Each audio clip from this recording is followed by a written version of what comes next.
Hello there everybody, Aaron Challoner here from Chal Sports. Now I'm going to do a separate video before the end of this week explaining everything what's going on with the channel and the rebrand of the channel, what this means for the Rovers content and much more.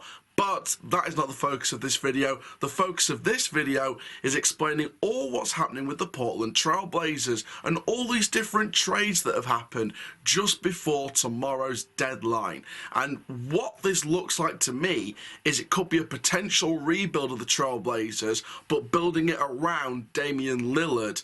And of course the big signature focal point of this insider information is the trade of CJ McCollum. We're going to go through all the details, where the Trailblazers are sitting in the table right now, and share my thoughts on what could be happening down in Portland. So please do like, comment, subscribe, click the notification bell so you never miss a YouTube video, and let's get started with the Portland Trailblazers' latest information here on Chal Sports. I'm Challoner! I'm Challoner! I'm Challoner! So let's get down to the nitty-gritty details, and let's start with an NBA insider story. And the story goes as follows. Portland's plan is to fully reshape roster around Damien Lillard now. Portland created a $21 million trade exception today, potentially $60 million in salary cap space this summer, multiple draft picks and assets via the Pelicans and Clippers trades. The plan is to pursue high-end talent now, not retreat. Now, the Trailblazers have acquired Josh Hart, Nickeil Alexander-Walker, Tomas Satoransky, Didi Luzander, a protected 2022 first-round draft pick, the better of New Orleans and Portland's 2026 second-round draft picks, and New Orleans' 2027 second-round draft pick from the Pelicans in exchange for CJ McCollum, Larry Nance Jr., and Tony Snell, the team announced on their social media and on their website. And also in a related move, the Trailblazers have waived Cody Zeller. Now, the trades with New Orleans come after Trailblazers sent Norman Powell and Robert Covington to the Los Angeles Clippers in exchange for Keon Johnson, Eric Bledsoe, and Justin Winslow. Powell and Covington were two of Portland's best shooters and are both gun defenders, which is obviously a very interesting point of view. Now, in terms of where the Portland Trailblazers have been sitting recently, down in their own conference table in the Western Conference, they are sitting at 21 wins, 33 defeats, and are 11th in the Western Conference. If the season ended right this very moment, they would miss the play-in tournament, and the record seems likely to suffer even more with their best players heading to different cities.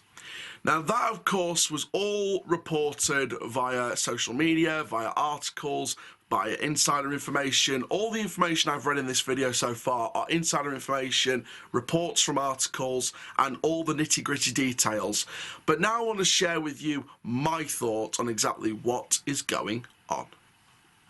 So obviously it's a very weird strategy in my opinion from the Portland Trail Blazers. Obviously this season I don't think they are playing for anything right now. They are literally just playing for pride. I feel like they're not going to achieve quite a high finish. I think that, you know, they're not sitting comfortable right now. You know, it's not looking great right now for the Portland Trail Blazers. I do think it's starting to give me real vibes now that they are just building for the long term. They're building beyond this season. And I think with the trade of CJ McCollum, I think it's the end of an era. He's been there for, what, 9 years? He's a great player, CJ McCollum. Watched him play across those 9 years. Fantastic player. I feel like the insider information from the NBA Insider, I think we're starting to now see it come true, in my opinion. I think the Portland Trail Blazers, for me, are now going to start building a, whether it's a youthful or a mix of youth and experience, but a core around Damien Lillard long term. So whether that's more experienced players, when I talk about a youthful core, we're also talking experienced players, which it could be an experience for players who are, you know, 24, 25 years old plus. You know, we're talking youthful experience here that's still got a long way to go. So I think they're going to build a long-term core around Damien Lillard. Of course, Damien Lillard's the injured star. He's the all-star. He's out at the moment. You know, Damien Lillard for me is the main prospect. Obviously, it's going to be weird seeing without CJ McCollum in the team. But seeing all these trades, seeing all these players come and go, and going to different teams, different franchises. I feel like Portland Trailblazers are now, like I said, going to start building a core of new players on that court around Damien Lillard. So I think it is going to be interesting. There were a couple of standout players from their latest defeat to Orlando Magic just recently that I think could be long-term core players. Now, whether that would be in the first team or rotational is up to you. And I think one of the articles pointed these three players out in particular as well. I'm going to go through these players in exact detail and exactly what the article said about these three players in particular. So first of all, you've got Justice Winslow in just his second game in a Blazer uniform. You know, in that Magic game, he got a tremendous start, but just couldn't carry that momentum into the second half, the second two quarters. The first two quarters, I think he looked all right. I think he looked great. I think he had a primary offensive press about him. He turned himself into a real offensive weapon for the Trailblazers. But like I said, the momentum just didn't carry on to the second half. And I feel like, you know, Winslow's got some positives about him. The article pointed out the same positives that I'm going to point out.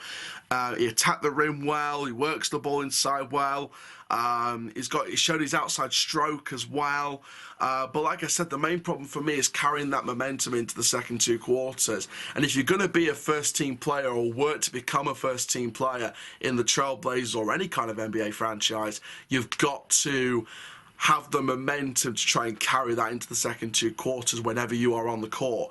So for me, Justice Winslow just needs to learn that, keep going with what he's doing, and you never know, maybe he will be involved in that new core of players long-term around Damien Lillard and be involved in this new rebuild, what seems like, at the Portland Trailblazers. But Justice Winslow, for me, like I say, just a few things to work on, and we'll see how he goes. But I think it could be a very interesting scenario. I would potentially say watch this space with Justice because I think he's got potential. I think he has got potential. So let's have a look at our second player pointed out in this article. So Greg Brown, he's a rookie and he had a career night against the Magic. But again, this is the thing about a rookie.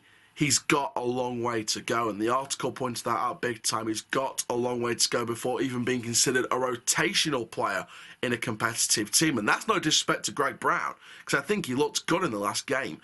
He just doesn't, for me, I think he still has a lot of things to work on. He still has a lot of things to improve on. I think he still has a lot of things to keep working at, keep grinding at, learn from the experienced players around him.